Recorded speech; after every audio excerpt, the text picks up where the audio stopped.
जैसा चिंतन आप ठाकुर जी का करेंगे वैसा रूप धारण ठाकुर जी आपके लिए करेंगे। हितरवंश महाप्रभु के लिए ठाकुर जी श्री राधा वल्लभ लाल जी के रूप में प्रकट भये।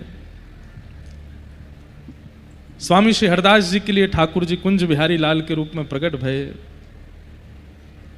श्रीमद वल्लभाचार्य जी के लिए ठाकुर जी श्रीनाथ जी बनकर के प्रकट भये। श्रीमद रामानुजाचार्य जी के लिए शंख चक्र गदा पद्म चतुर्भुज रूप में ठाकुर जी विराजमान हुए। मीराबाई के लिए गिरधर गोपाल बने। सूरदास जी के लिए नंद के लाल बने। जैसी जिसकी इच्छा, जैसी जिसकी भावना, वैसे ठाकुर जी बन गए। कंस ने ठाकुर जी को मृत्यु स्वरूप माना। कभी कभी मेरे चिंतन में आता है कि इतने सुंदर राम जी, गोस्वामी तुलसीदास जी लिखते हैं, नव कंज लोचन कंज मुख कर कंज पद कंजारुणो। कंज हमें पता है, आपको याद है। कंज का मतलब क्या है? कमल।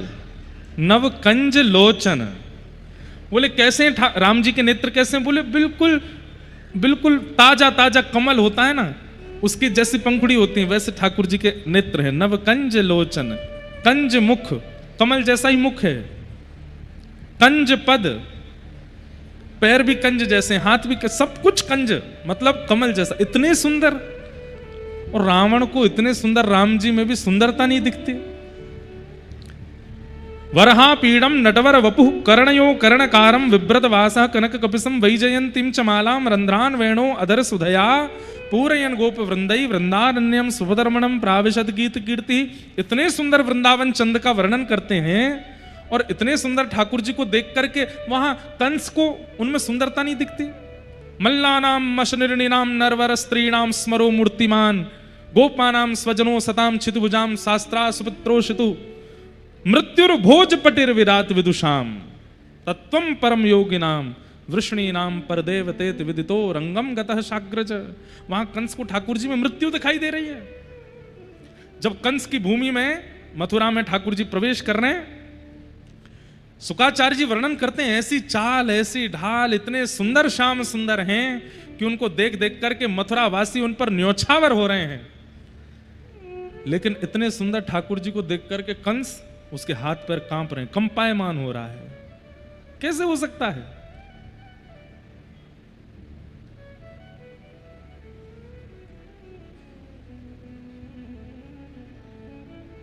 क्योंकि कंस के चित्त में ठाकुर जी मृत्यु स्वरूप हैं, इसलिए मृत्यु सुंदर नहीं होती। मृत्यु से तो भय लगता है। जैसा चिंतन आप कर लोगे वैसे ठाकुर जी बन जाएंगे। हम तो कैसा चिंतन करें? आहा, न जाने कौन सी बाकी अदा तुम्हारी है। हमारे अष्ट सखा कहते हैं, सब ही अंग को बाको गिरधर, सब ही अंग को बाको। बाको मतलब टेढ़ो। ठाकुर जी के सबरे अंग बांके हैं। भीष्म पितामह भागवत जी में कहते हैं, ललित गति विलास वल्गुहास। ठाकुर जी की कैसी गति है, चाल कैसी है? श्री कृष्ण चलते कैसे? बोले ललित गति है, टेढ़े मेढ़े छलकते भय से चलते नहीं, लचक लचक के चलते हैं। एक लचकाहट तो एक अलग होती है, वो इतनी शोभायमान नहीं होती। और एक बात हम आपसे हाथ जोड़ के निवेदन कर दें, आजकल हमारे वृंदावन मथुरा में ठाकुर जी की तरह चाल चलने वाले बहुत लोग हो गए हैं। उनको लगता है कि वे ठाकुर जी की तरह चलेंगे तो बहुत सुंदर लगेंगे। नहीं, कई पुरुष ऐसे मटक मटक के चलते हैं, ठाकुर जी भी तो ऐसे चलते हैं। अरे भैया, ठाकुर जी जैसा तिलक धारण कर लो, ठाकुर जी जैसा ज्ञान धारण कर लो, ठाकुर जी जैसा स्वरूप क्यों धारण करना है? वैसा स्वरूप उन्हीं का ही रहने दो ना। भक्तमाल जी में एक सिलपिल्ले भगवान की कथा आती है। कौन से भगवान? क्या नाम है? जोर से बोलो। सिलपिल्ले। सिलपिल्ले भगवान कैसे हैं? एक तो राजा की पुत्री और एक व्यापारी की पुत्री, दोनों मित्र थीं, आपस में सखी थीं एक दूसरे की। तो जो व्यापारी था उसके यहाँ पर एक संत आए थे, चातुर्मास किया, चातुर्मास में शालिग्राम भगवान की सेवा करते थे। तो जब शालिग्राम भगवान की सेवा होती तो राजा की पुत्री और व्यापारी की पुत्री दोनों बैठ करके देखती थी। 4 महीने बाद जब चातुर्मास पूरा हुआ, 2.5 महीने बाद जब जाने लगे, तो दोनों रोने लगी, बोले हमें भी भगवान चाहिए और यही वाले चाहिए जिनको आप स्नान कराते हो। तो संत ने कहा ये तो नहीं देंगे, हम दूसरे भगवान देते हैं। तो दोनों को शालिग्राम भगवान जैसे पत्थर दे दिए, राजकन्या को भी और उस सामान्य कन्या को भी। बढ़िया इत्र वगैरह लगा के, चंदन पोटा लगा के दे दिए, बोले यही तुम्हारे भगवान है। अब तो दोनों बड़ी प्रसन्न उनके संगी रहती हैं, दिन रात उन्हीं की सेवा करती हैं। ध्यान से सुनिएगा। भाव के वश में है भगवान, भाव के वश में है भगवान, भाव नहीं तो हर मंदिर में, भाव नहीं तो हर मंदिर में दीखत बस पाषाण, भाव होए तो जित देखूं तित प्रकट होए भगवान, भाव के वश में है भगवान। लिख लीजिएगा, सबसे बड़ी प्राण प्रतिष्ठा क्या है ठाकुर जी की? भाव। आपने 3 दिन का अनुष्ठान कराया, ब्राह्मणों को बुलाया, चावल में ठाकुर जी डुबा के रखे, घी में ठाकुर जी डुबा के रखे, आंख पे पट्टी बांध के रखी। कई जगह वो वीडियो वायरल होती है, शीशा टूट गया पट्टी खोलते ही, ओह प्राण आ गए ठाकुर जी में। प्राण तो भाव से आते हैं। भाव नहीं है तो आपके लिए वो ठाकुर जी केवल पाषाण हैं, और भाव है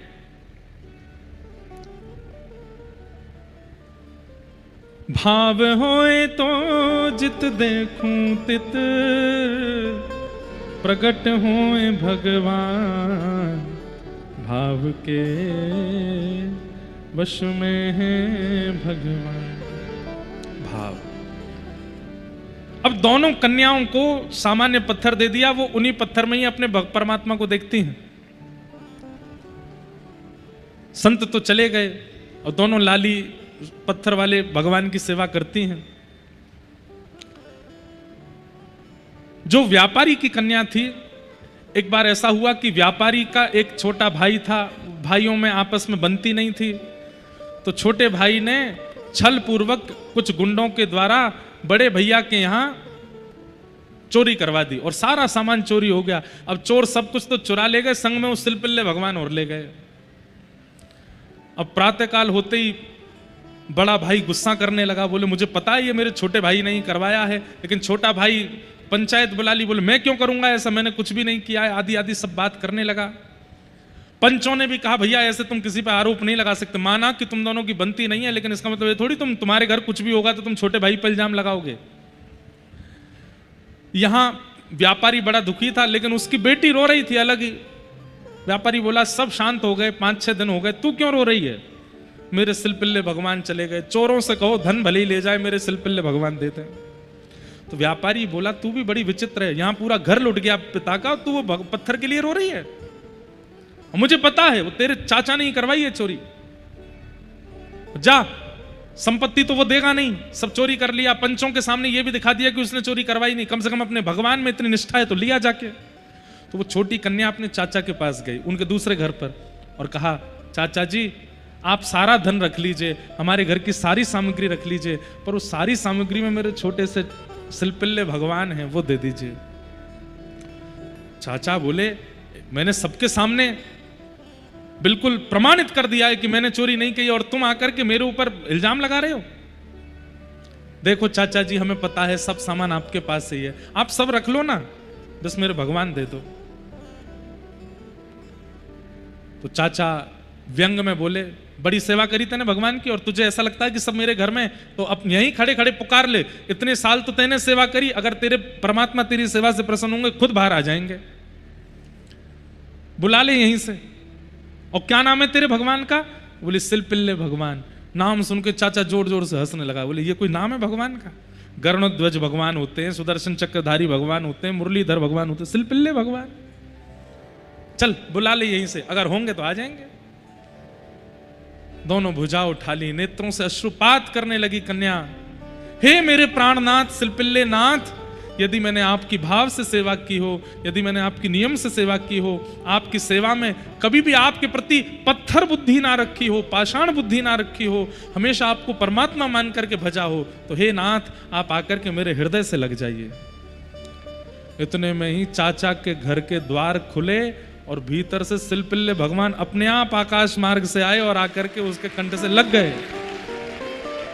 दो काम हो गए, एक तो ठाकुर जी वापस आ गए और पूरे नगर के आगे साबित हो गया कि चोरी चाचा नहीं करी है। तो ठाकुर जी चाचा के हैं तो सब सामान भी चाचा के हैं। यहां राजकन्या, उसके यहां भी सिलपिल्ले भगवान थे, दोनों सखी थी।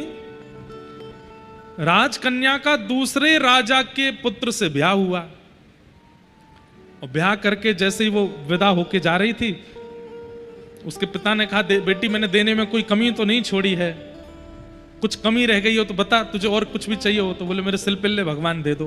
तो राजकुमार जिससे ब्याह हुआ वो जोर जोर से हंसने लगा, बोले ये कौन है, ये सिलपिल्ले कौन है।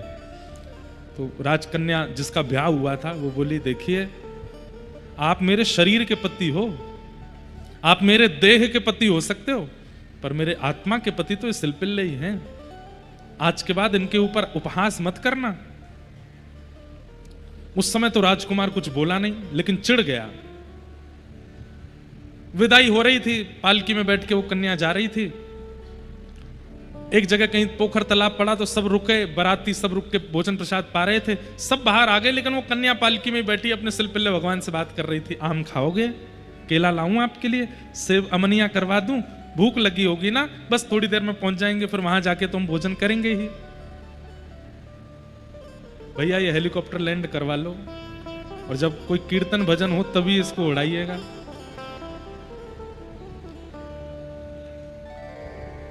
क्या बता रहा था मैं? हैं? हाँ, कुछ पा लीजिए।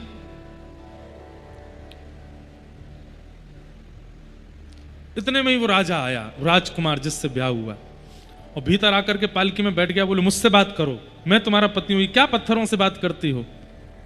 तो लड़ने लगी। बोले खबरदार इनको पत्थर मत बोलना, तुम पहले ही उपहास कर चुके हो। आदि आदि दोनों में थोड़ी नोक झोंक हो गई। तो राजकुमार ने कहा ये तेरा पति है, ये तेरा प्राणनाथ है। बोले हाँ। राजकुमार ने उठा करके उस सरोवर में फेंक दिया। ले तेरा प्राणनाथ मर गया, अब तुम उससे बात करना पड़ेगा, अब तो मैं ही हूं तेरा, और तो कोई है नहीं। वो राजकन्या रोने लगी, जोर जोर से चीखने लगी, रुदन करने लगी, मेरे सिलपिल्ले कहां चले गए, मेरे सिलपिल्ले कहां चले गए। तब उस राजकुमार ने कहा देख तू मेरे लिए रुदन करेगी, मुझे पुकारेगी तो मैं दूर से दौड़ा दौड़ा आ जाऊंगा, और देख तेरा वो प्राणनाथ मैंने फेंक दिया उसको सरोवर में, फिर भी बाहर नहीं आ रहा है। यदि उसका भी तुझसे प्रेम होता तो आ गए होते ना बाहर। तुरंत उसने भी ऐसे ही पुकारा, हे मेरे प्राणनाथ सिलपिल्ले, यदि मैंने आपको कभी पाषाण ना माना हो, आपको अपनी आत्मा का स्वामी माना हो, अपने जीवन का स्वामी माना हो, तो मेरे पास आ जाओ। और तुरंत सरोवर से सिलपिल्ले भगवान आए और आकर के उनके हृदय से लग गए। इन दोनों भक्तों की कथा श्री नाभाजी ने भक्तमाल में लिखी। सिलपिल्ले भगवान जो कि सामान्य पत्थर हैं, शालिग्राम नहीं थे, उनमें ठाकुर जी का आवाहन करके उनको भजते हैं। भैया प्राण प्रतिष्ठा वैदिक नियम से तो होती ही है, पर वैदिक नियम से भी ज्यादा भाव से होती है। यदि भाव है तो आपके लिए ठाकुर जी कहीं भी प्रकट हो जाएंगे। किम श्रेय शास्त्र सारह क स्व अवतार प्रयोजनम। भगवान का प्रयोजन क्या है आने का? केवल अपने भक्तों के लिए ठाकुर जी अलग अलग रूप धारण करके आते हैं। किसी के लिए सिलपिल्ले बन के आते हैं, किसी के लिए भक्त वत्सल बन के आते हैं, किसी के लिए कुंज बिहारी, किसी के लिए राधा वल्लभ, किसी के लिए राधा रमण, किसी के लिए गिरधर गोपाल, सबके लिए अलग अलग आते हैं।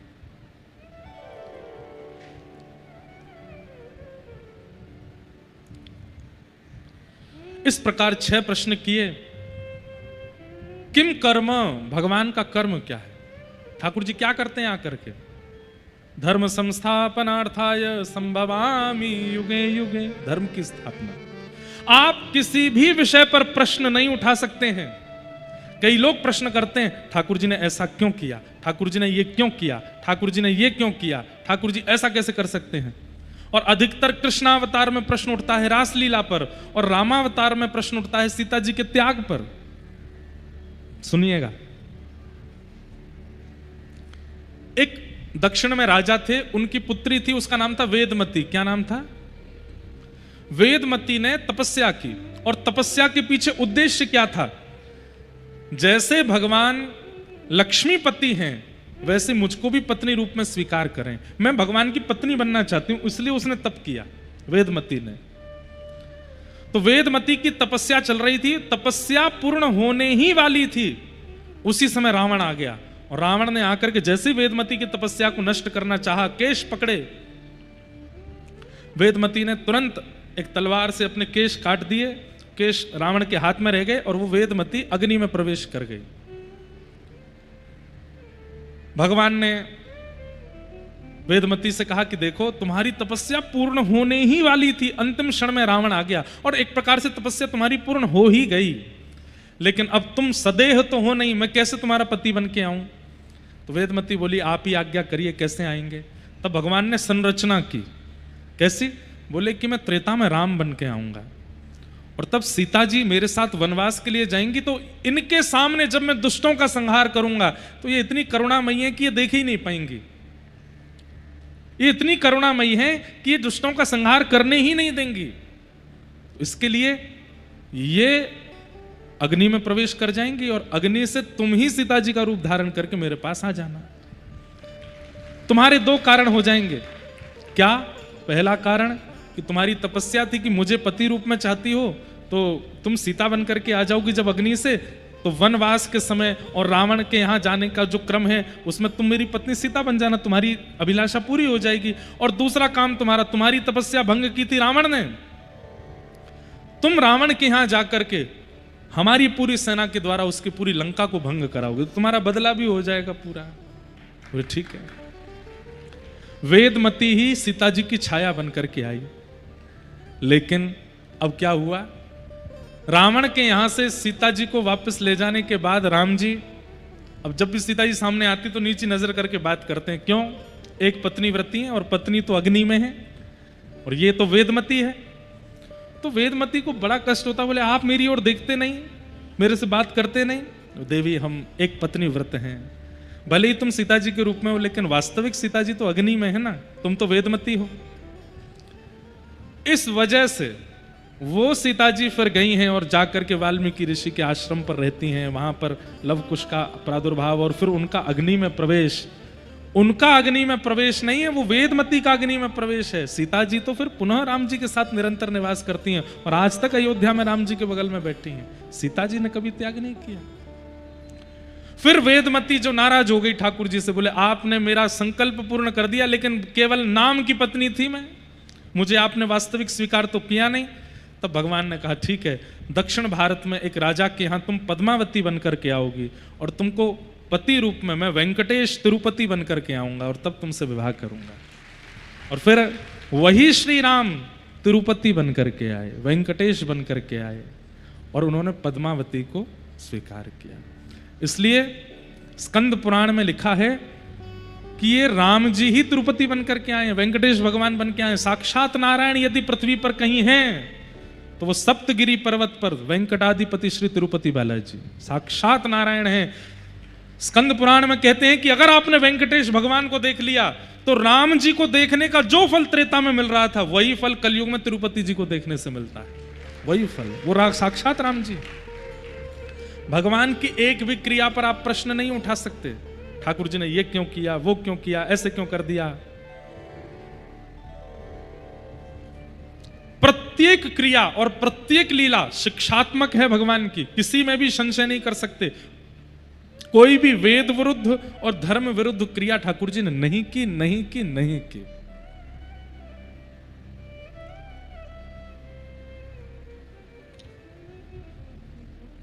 किम कर्म, बोले धर्म स्थापनम। के अवतारस्य, भगवान के अवतार कितने, बोले असंख्य अवतारा, असंख्य अवतार हैं भगवान के, कोई गणना नहीं। और अंतिम प्रश्न, धर्म कम शरणम गतः, धर्म किसकी शरण में गया? भगवान के स्वधाम जाने के बाद धर्म किसकी शरण में है? हम सबकी शरण में है। हम धर्म की रक्षा करेंगे तो धर्म हमारी रक्षा करेगा। धर्मो रक्षति रक्षितः। इन 6 प्रश्नों के उत्तर दिए और अब यहां से सूत जी महाराज कहना प्रारंभ करते हैं। पहले तो अपने गुरु को प्रणाम किया। यम प्रव्रजन्तमनुपेतमपेत कृत्यम द्वैपायनो विरह कातरया जुहाव पुत्रेति तन्मयतया तर्वोभिनेदु तम सर्वभूत हृदयम मुनिमानतोस्मि। गुरु उपासना। बंधुओं, एक बात हमारी सुनिएगा, जीवन में गुरु का होना आवश्यक है, पर किस रूप में? केवल दीक्षा ले ली उसके बाद गुरु जी जाओ कहीं भी, हमारी तो दीक्षा हो गई, बस हो गए, तिलक लगा रहे हैं, नाम जप कर रहे हैं, हो गया काम? नहीं। गुरु दीक्षा का मतलब यह होता है कि जो गुरु आपके हैं अब उनकी शिक्षा ही आपका संपूर्ण जीवन है। वो जो कहेंगे आपको करना पड़ेगा, यह गुरु दीक्षा होती है। विवाह का मतलब यह थोड़ी होता है कि बस पति से ब्याह कर लिया, सबके सामने दिख गया कि हम इनकी हो गई, ये हमारे हो गए, ऐसा थोड़ी। विवाह का मतलब होता है आप उनके अधीन हो, वो आपके अधीन है। इस अधीनता को ही तो विवाह कहते हैं। ऐसे ही गुरु दीक्षा क्या है? गुरु के प्रति अधीनता। अब कहेंगे, जो आज्ञा करेंगे, जैसा कह देंगे वो हमें करना है, ये गुरु दीक्षा होती है। ऐसे गुरु सबके जीवन में होने चाहिए जिनकी आज्ञा मानने में आप संकोच नहीं करते। ये मध्य प्रदेश की भूमि है, यहां एक से एक गुरु हुए हैं। हमें तो ऐसा लगता है कलयुग में सबसे ज्यादा गुरु जी यहां हुए, सबसे ज्यादा देवी देवता भी मध्य प्रदेश में हुए। हर 50 किलोमीटर पर एक सिद्ध स्थान जरूर दिख जाता है। मध्य प्रदेश में इतने सिद्ध स्थान हैं। गुरु का होना आवश्यक है। अभी हमारी कुछ दिन पहले जयपुर में कथा थी, तो वहां एक बहुत सुंदर गजल थी, उसकी पूरी तो याद नहीं, उसकी एक पंक्ति बहुत अच्छी थी।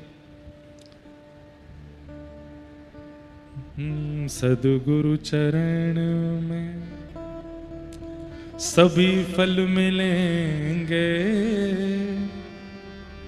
गुरु मिल गए तो युगल भी मिलेंगे। सद्गुरु चरण में सभी फल मिलेंगे, गुरु मिल गए तो युगल भी मिलेंगे। अगर जीवन में गुरु आ गए हैं तो ये बात इस बात का प्रमाण है कि अब युगल भी आएंगे, अब प्रिया प्रियतम भी आएंगे। एक और पंक्ति मेरे जीव पर है पर निकल नहीं रही है, बहुत सुंदर पंक्ति।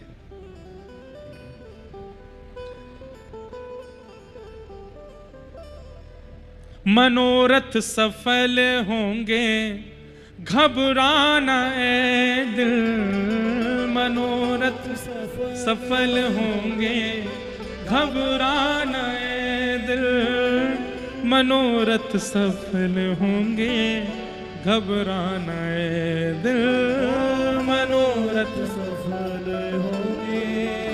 बहुत ध्यान से सुनना, क्या बात, क्या मनोरथ? न प्रीतम मिले आज तो कल मिलेंगे, गुरु मिल गए तो युगल भी मिलेंगे। न प्रीतम मिले आज तो कल मिलेंगे, गुरु मिल गए तो युगल भी मिलेंगे। अगर गुरु मिल गए, गुरु मिल गए का मतलब ये नहीं कि गुरु दीक्षा हो गई, गुरु मिल गए मतलब ऐसा व्यक्ति जीवन में आ गया है जिसकी वाणी, जिसके शब्द मानने में आपको सोचना नहीं पड़ता, जिसकी आज्ञा मानने में आपको सोचना नहीं पड़ता, वो कह देते हैं और आप करने लगते हो। ऐसे गुरु यदि जीवन में आ गए हैं तो यह बात निश्चित है कि अब युगल भी आ जाएंगे।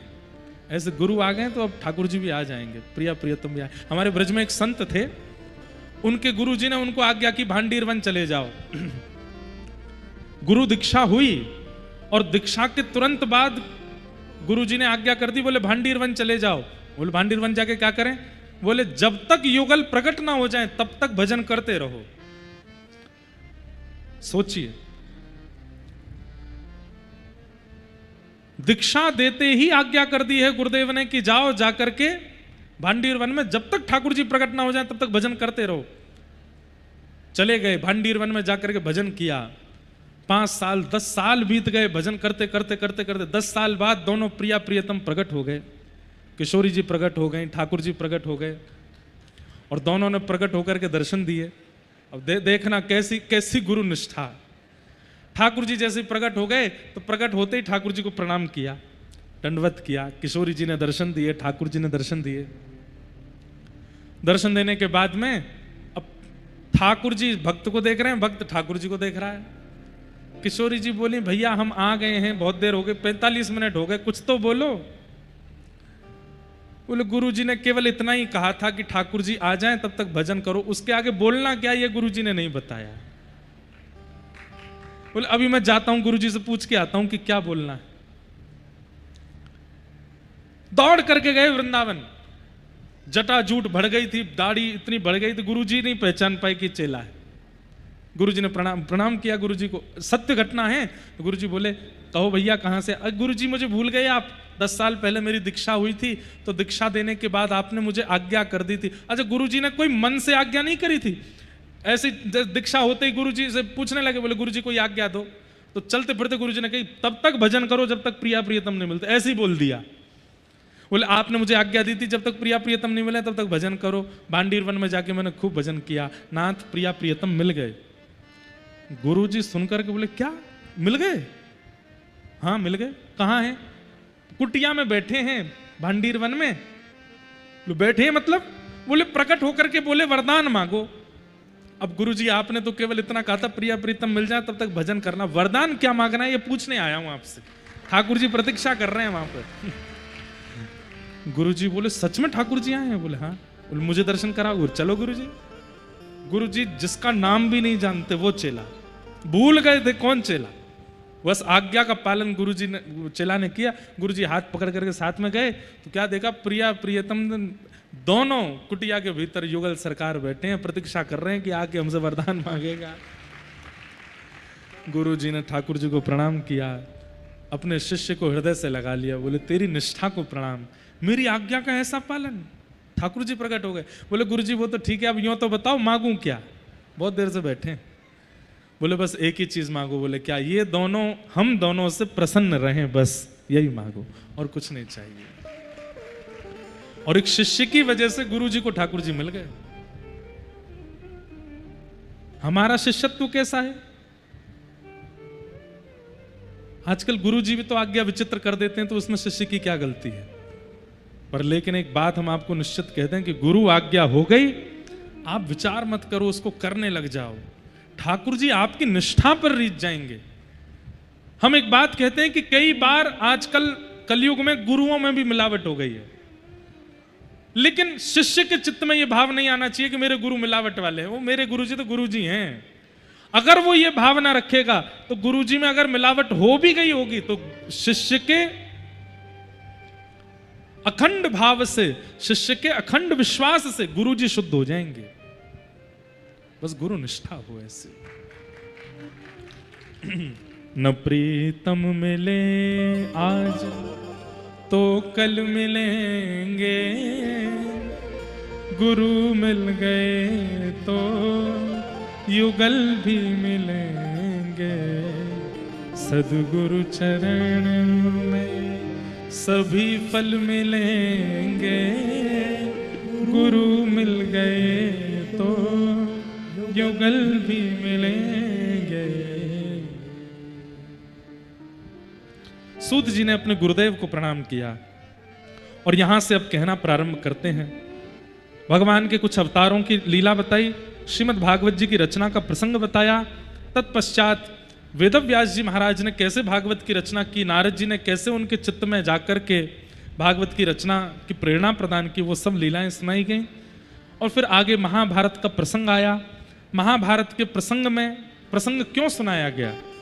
क्योंकि महाभारत के प्रसंग में परीक्षित की कथा है और परीक्षित की कथा से ही भागवत की कथा का प्रारंभ होगा। भगवान के द्वारिका गमन की लीला बताई, कुंती ने स्तुति गाई। पांडवों का शोक दूर नहीं हो रहा था तो भगवान भीष्म पितामह के पास लेकर के गए। भीष्म पितामह ने भगवान की मंगलमयी स्तुति गाई, जिसे भीष्म स्तुति कहते हैं। तत्पश्चात भगवान द्वारिका प्रस्थान कर गए। उत्तरा के गर्भ के बालक की भगवान ने रक्षा की थी। उस बालक ने जन्म लिया जिसका नाम परीक्षित हुआ। परीक्षित एक दिन भ्रमण कर रहे थे, तब उनको कलयुग मिला। कलयुग को मारने का प्रयास किया तो कलयुग ने प्रणाम करके कहा मुझे कुछ स्थान दे दीजिए। तो महाराज परीक्षित ने उसको 5 स्थान दिए। द्यूतम पानम स्त्रियः सूना, 4 स्थान पहले दिए। पुनश्च याचमानाय जात रूप मदात प्रभो, पुनः याचना करने पर उसको 5वां स्थान दिया। ये 5 स्थान कौन कौन से हैं? सबसे पहला स्थान द्यूतम यानी कि जुआ। दूसरा स्थान मदिरापान भक्ष भक्ष सेवन। तीसरा स्थान परस्त्री परपुरुष संग। चौथा स्थान हिंसा, कलेश, लड़ाई झगड़ा, मार पीट, आतंकवाद, उपद्रव, इनमें कलयुग का निवास। और 5वां स्थान बिना मेहनत के कमाया गया धन, अनीति से कमाया गया धन। इन 5 जगह अपनी सावधानी रखनी चाहिए। सबसे पहले तो धन का व्यय कहीं भी ऐसी जगह मत करो जहां पर धन बाजी पर लगता हो, जुए की तरह प्रयोग होता हो, दाव पर लगता हो। शर्त भी नहीं लगानी चाहिए धन की। द्यूतम पानम, मद्यपान भक्ष भक्ष सेवन कभी नहीं करना चाहिए। जिह्वा पर अभक्ष वस्तुओं को कभी नहीं लेना चाहिए, उससे कलयुग का प्रभाव होता है चित्त में। पर स्त्री और पर पुरुष का संग नहीं करना चाहिए। विवाह के उपरांत सबके प्रति अन्य भावना नहीं रखनी चाहिए। सबके प्रति या तो पूज्य भाव रखो या वात्सल्य भाव रखो। प्रेम भाव तो पत्नी के प्रति और पति के प्रति ही होना चाहिए। कलेश, उपद्रव, लड़ाई झगड़ा, मार काट, गाली गलौज, इन सब में भी कलयुग का निवास होता है। ये सब भी नहीं करना चाहिए। और 5वां स्थान बिना मेहनत के कमाया गया धन। लेकिन एक बात और कहें हम, कोई व्यक्ति जुआ खेलता नहीं है लेकिन आप उसको प्रेरणा दे रहे हो। आप तो नहीं खेलते लेकिन किसी और से खिलवा रहे हो, तो उसका पाप आपको भी लगेगा। आप नहीं पीते, आप नहीं खाते, लेकिन दूसरों को पीने खाने में आपको कोई संकोच नहीं होता। दूसरे भले ही खाते पीते रहो, उसका पाप आपको भी लगेगा। आप तो एक पत्नी व्रती हो, एक पतिव्रती हो, लेकिन दूसरा कोई पत्नी व्रत को, पतिव्रत को त्यागता है तो आप उसको और हेल्प करते हो उसकी, आपको भी दंड लगेगा। किसी के घर में कलेश हो सकता है और आपकी एक बात बताने से 2 लोगों में लड़ाई हो सकती है और आप जानबूझ के वो बात बता देते हो तो उसका दंड आपको लगेगा। बढ़िया प्रेम चल रहा था लेकिन आपने जबरदस्ती लड़ाई करवा दी। और 5वां स्थान बिना मेहनत के किसी को धन कमाने के लिए प्रोत्साहित करना। बंधुओं, ये 5 कर्म करने वाले पापी हैं, पर इन 5 कर्मों के लिए जो प्रेरणा देते हैं वो महापापी हैं। भीष्म पितामह ने भगवान से एक प्रश्न किया था कि मेरे से ज्यादा पापी थे महाभारत युद्ध में, उनको एक बाण लगा है और मैं इतने धर्म से रहने वाला व्यक्ति, आपने असंख्य बाण मारे मेरे शरीर पर, इतनी दर्दनाक मृत्यु मेरी क्यों हो रही है? मुझसे ज्यादा पापी दुर्योधन, मुझसे ज्यादा पापी दुशासन, मुझसे ज्यादा पापी धृतराष्ट्र, और मैं भीष्म पितामह इतने नियम से रहने वाला, संध्योपासन करने वाला, बाल ब्रह्मचारी, ब्रह्मचर्य का पालन करने वाला, सत्यव्रत धारण करने वाला, इतने नियम कानून और आपकी भक्ति करने वाले को आप इतनी दर्द भरी मृत्यु दे रहे हो। और भरी सभा में द्रौपदी को चीरहरण करने वाले दुशासन, दुर्योधन, इन लोगों को आपने बिल्कुल भी कष्ट नहीं दिया मृत्यु पाते समय। भगवान कहते हैं वो तो पाप कर रहे थे, पर उनके पाप में सहभागिता तो आप कर रहे थे। छोटा बच्चा गलत काम कर रहा है और उसके गलत काम पर यदि कोई उसको डांटे, और छोटा बच्चा अगर ये कहते दादाजी बैठे थे जब मैं कर रहा था, तो सब लोग क्या कहेंगे? गलती बच्चे की नहीं है, गलती दादाजी की, उन्होंने रोका क्यों नहीं? वो तो वहां बैठे थे ना। बच्चा क्या जाने, वो तो अबोध है। ऐसे ही बंधुओं, कोई व्यक्ति पाप कर्म कर रहा है लेकिन आप देख करके भी शांत हैं और उसको करने के लिए कुछ रोक नहीं रहे, टोक नहीं रहे, ठीक है कर लो कोई बात नहीं, तुम ही तो कर रहे हो, हमको थोड़ी लगेगा पाप। नहीं, उससे दुगना पाप आपको लगेगा। क्यों? क्योंकि जानते हुए, चाहते हुए, सामर्थ्य होते हुए भी आपने उसे रोका नहीं, आपने होने दिया। दो उपाय हैं, या तो रोकिए या खुद चले जाइए। वहां रुकिए मत, रुकेंगे तो पाप के भागीदार आप भी बनेंगे। ये पंच स्थान कलयुग को प्रदान किए। राजा परीक्षित एक ऋषि के आश्रम पर गए, वहां ऋषि ने इनको जलपान नहीं कराया, स्वागत सत्कार नहीं किया। इससे क्रुद्ध होकर के मरा हुआ सर्प शमीक ऋषि के गले में डाल दिया। शमीक ऋषि के पुत्र श्रृंगी को जब यह बात पता चली कि मेरे पिता के गले में मरा हुआ सर्प राजा परीक्षित ने डाल दिया, क्यों? क्योंकि मेरे पिता ध्यान में बैठे थे, समाधि में बैठे थे, वो चैतन्य नहीं थे, और उसका गलत फायदा, गलत अर्थ लगा करके एक राजा ने मरा हुआ सर्प उनके गले में डाल दिया। मैं शाप देता हूं राजा परीक्षित को, आज के ठीक 7वें दिन तक्षक सर्प डस देगा और उनकी मृत्यु हो जाएगी। हम सूक्ष्म में सारी कथा पूरी कर रहे हैं, हमको ज्यादा ही आनंद आ गए हैं खरगोन में। धीरे धीरे कभी यहाँ के प्रसंग, कभी वहां के, ऐसे ज्यादा भाव से कथा हो गई, इसलिए प्रसंग बहुत पीछे छूट गए, इसलिए हम जल्दी जल्दी सब प्रसंग पूरे कर रहे हैं। परीक्षित को 7 दिन में मरने का श्राप लग गया। जैसे शाप की बात परीक्षित को पता चली, पहले दिन ही पता चल गई कि उन्हें 7 दिन में मरने का शाप लगा है।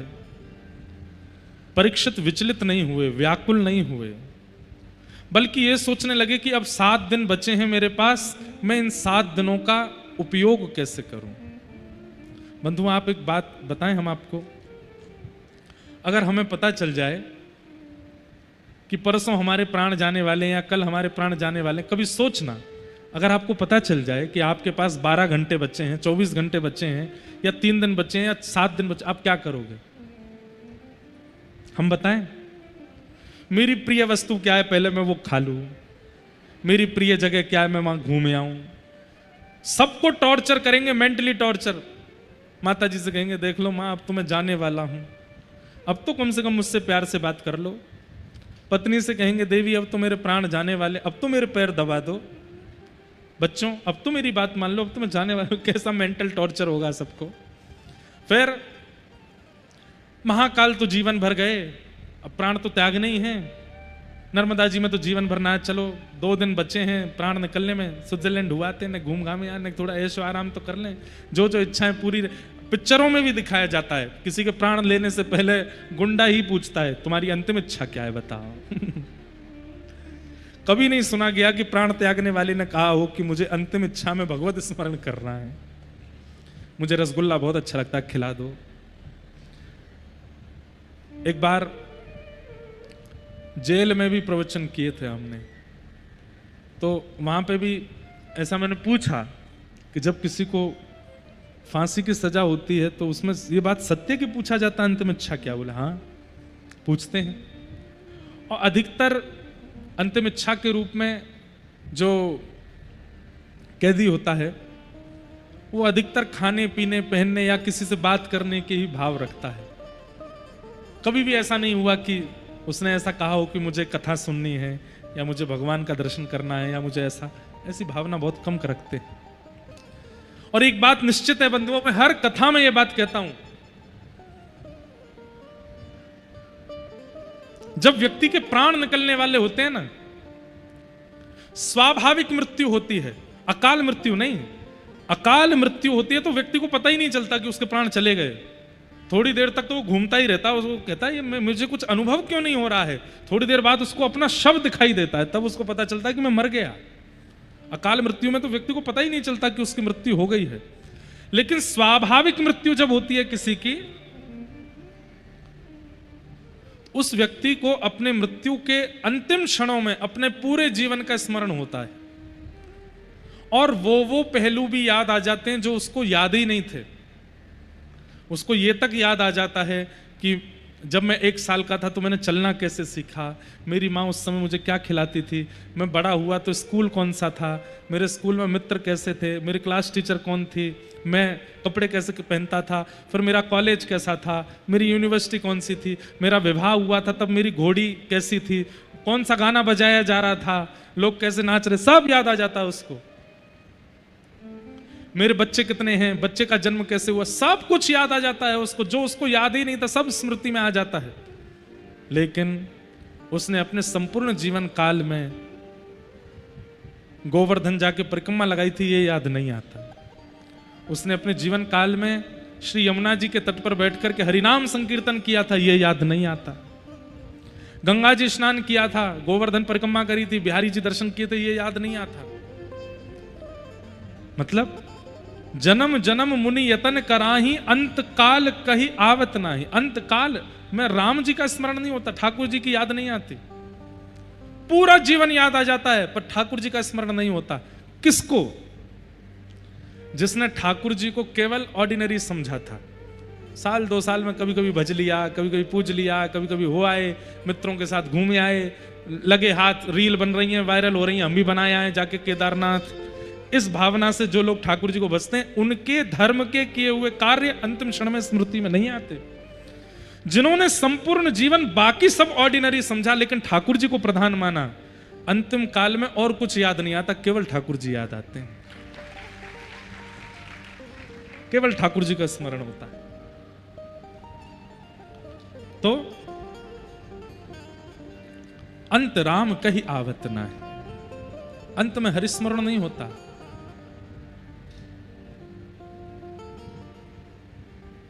इसलिए भैया किसी को प्रेरणा मत दीजिएगा गलत कार्य करने की। राजा परीक्षित को जब यह बात पता चली कि मेरे जीवन के 7 दिन बचे हैं, तुरंत निकल गए अपने पुत्र को राज्य गद्दी पर बिठा करके और गंगा के तट पर जाकर के बैठ गए। बड़े बड़े ऋषि संतों से पूछने लगे, मेरे जीवन के केवल 7 दिन बचे हैं, बताइए मैं ऐसा क्या करूं जिससे मेरे जीवन का उद्धार हो, मेरी मुक्ति का उपाय बताओ। अनेक संतों ने आकर के अनेक अनेक उपाय बताए, लेकिन कोई भी वहां प्रमाण से नहीं बोल पाया कि ये करने से तुम्हें मुक्ति मिलेगी।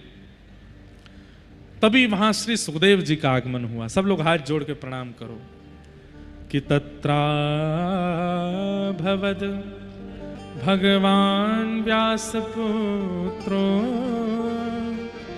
यदीक्षया गामट मानुनपेक्ष अलक्षलिंगो निजलाभ तुष्टो व्रतस्य बालैरवधूत भेष। बोलो सुखदेव जी महाराज की। श्री भागवत के सरस प्रमुख प्रवक्ता श्री सुखदेव जी का आगमन हुआ। हमारी व्यासपीठ पर भागवत जी के ठीक बगल में विराजमान जो सुख स्वरूप हैं, जिन्हें तोते के रूप में देखा जाता है, वास्तव में इन्हें सुखदेव जी का रूप माना जाता। पर मेरी ऐसी भावना है, शुकाचार्य जी ने जब कथा सुनाई वो तोते की आकृति में नहीं रहे होंगे, तोते जैसे स्वभाव में रहे होंगे। तोते का स्वभाव कैसा होता है? तोते का स्वभाव कैसा होता है? वो जो सुनता है बोल देता है। तो वक्ता कैसा हो?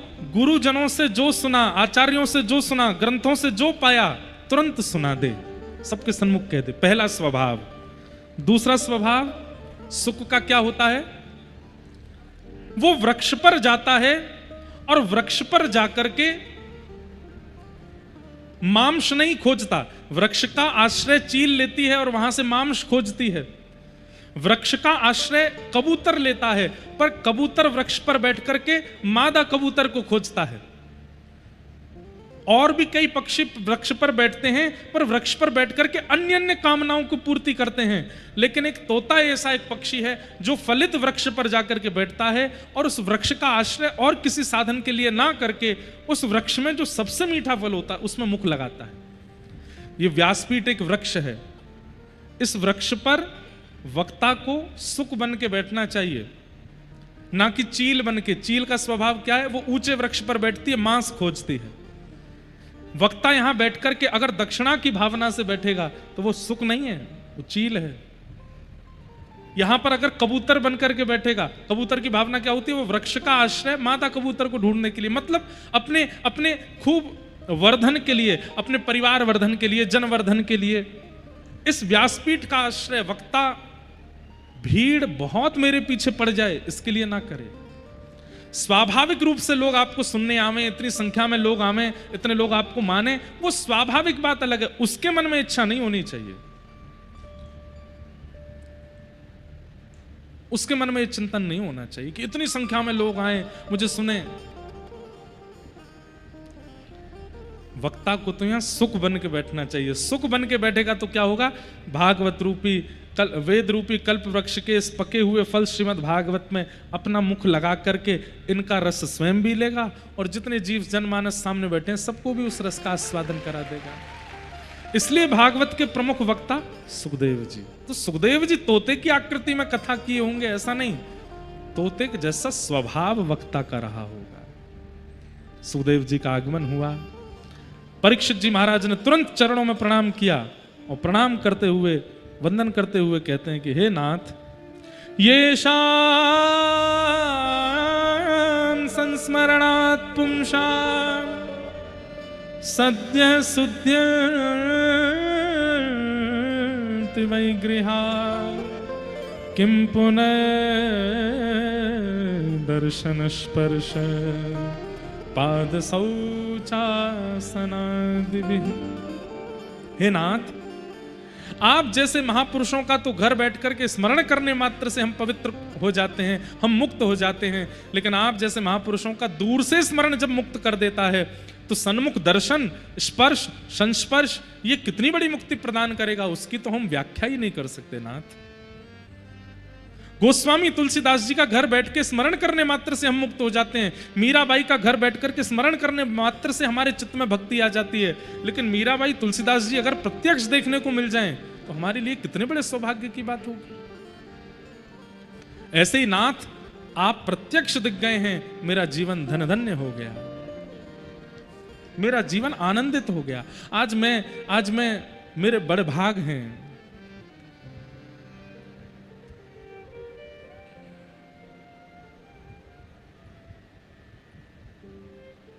आज के दिवस की मैं जाऊं बलिहारी, आज के दिवस की मैं जाऊं बलिहारी। क्यों? आज के दिवस की मैं जाऊं बलिहारा, आज के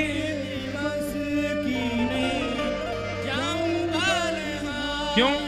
हो मेरे घर आया राजा राम जी का प्यारा, मेरे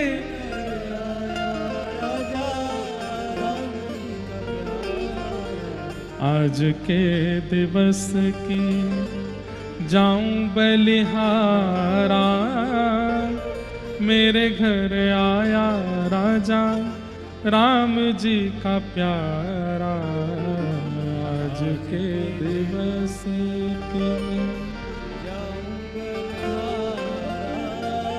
मेरे घर आया राम जी का प्यारा।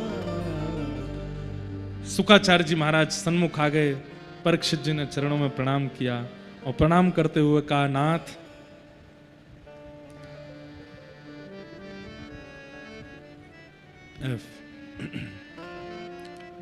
तेरी शरण में आके मैं धन्य हो गया,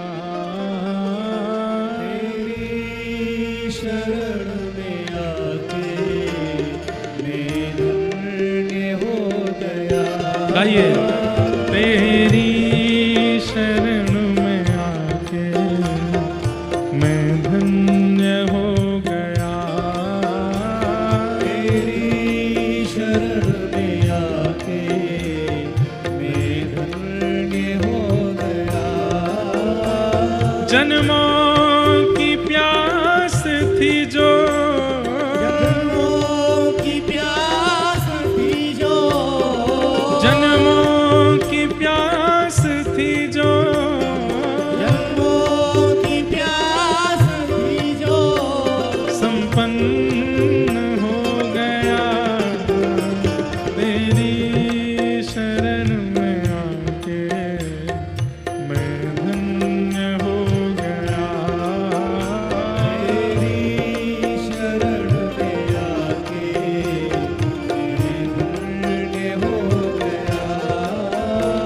तुझको अपना बना के मैं धन्य हो गया।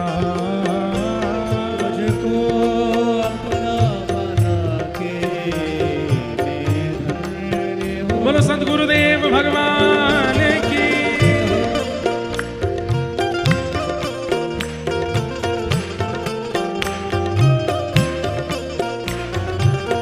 खरगोन वासी भी ये भाव भागवत जी के लिए गा रहे हैं। भागवत जी की शरण में आके हम धन्य हो गए, ये कथा सुन के हम धन्य हो गए। गाइए भाव से।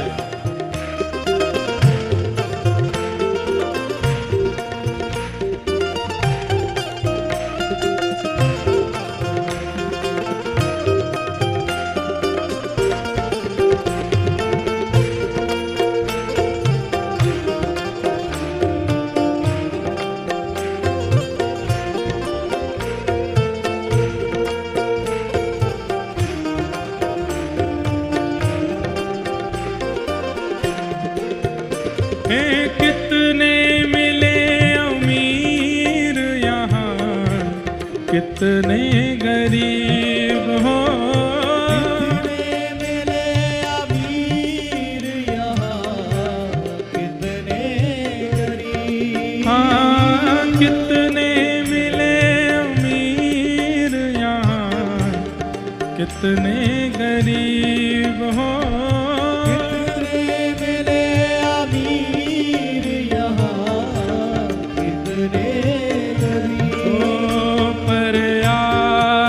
मिल गए तो, पर आप मिल गए तो, पर आप मिल गए तो, पर आप मिल गए तो मैं धनवान हो गया।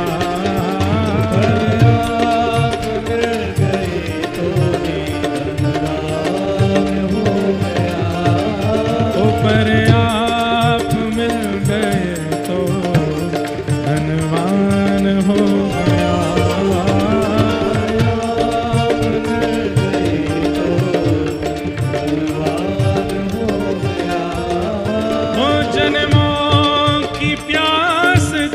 ओ पर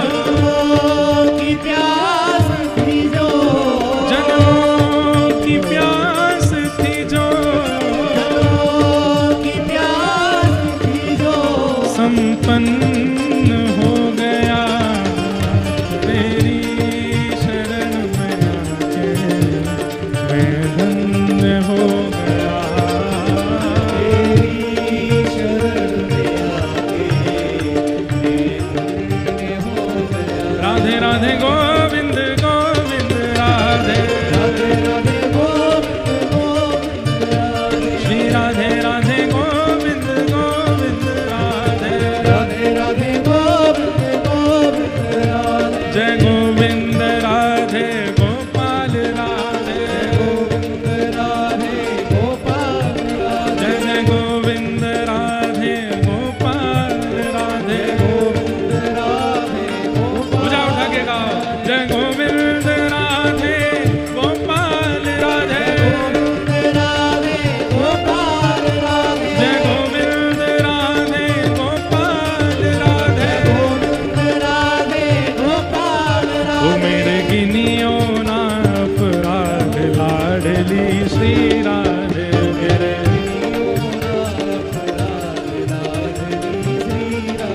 ओ मेरे गिनियो ना अपराध लाडली श्री राधे।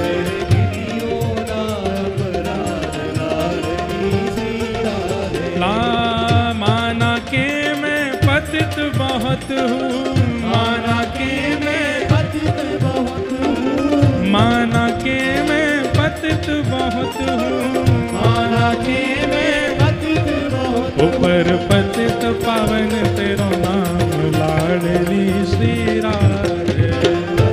पावन तेरो नाम लाडली श्री राधे। ओ मेरे गिनियो नाम अपराध लाडली श्री राधे।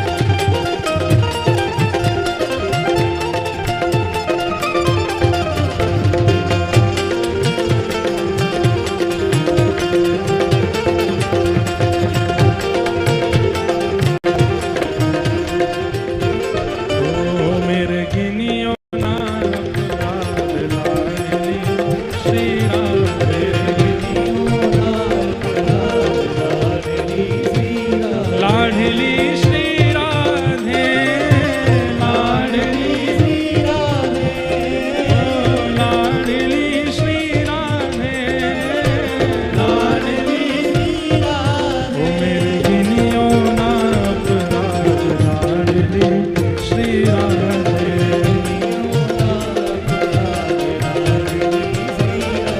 ओ मेरे गिनियो नाथ राधे श्री राधे।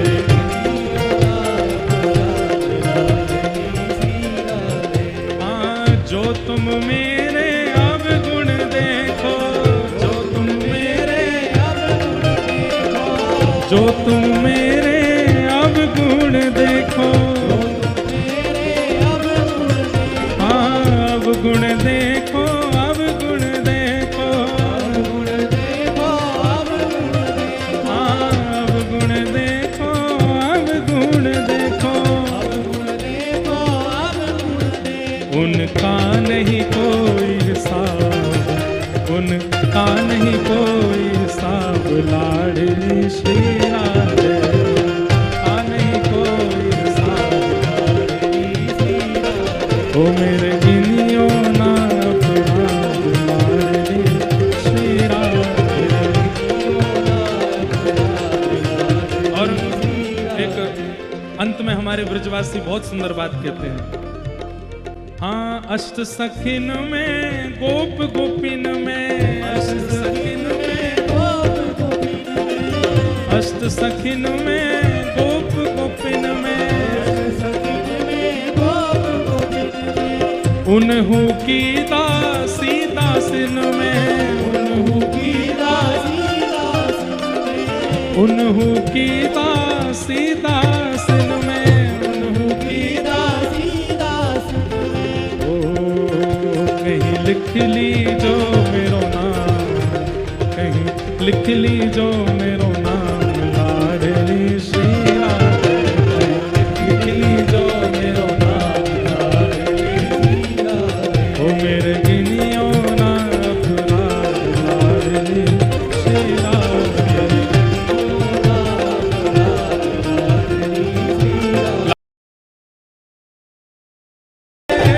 लाडली श्री राधे, लाडली श्री राधे, लाडली श्री राधे, लाडली श्री राधे। ओ मेरे गिनी